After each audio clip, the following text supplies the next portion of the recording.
For this installation, I'm going to show you how to install the Toddler seat forward facing using the side impact braces, the seat belt, and the top tether. First, we're going to flip the seat forward, open our back panel, and remove our top tether from the pouch. And we'll close our back panel and secure it. Now we're going to open up the upholstery. We're going to lift open the upholstery so we can reveal our forward-facing belt path. Then we're going to unlock both lock-offs on both sides of the car seat and take our vehicle seat belt and pass the seat belt through the forward-facing belt path. When using the vehicle seat belt, the lap belt closest to the door is going to go through the one lock-off.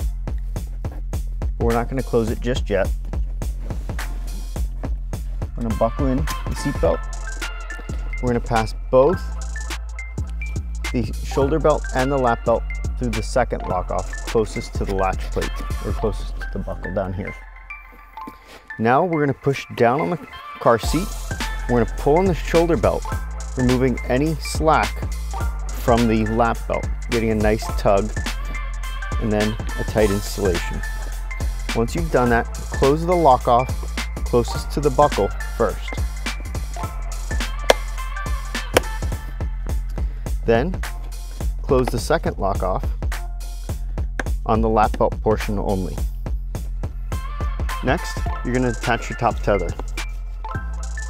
Take your top tether, and after reading the vehicle owner's manual, attach the top tether to the designated anchor location.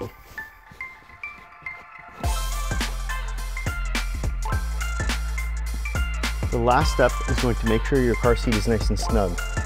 Grasp the car seat and check that it does not move more than 1 inch side to side.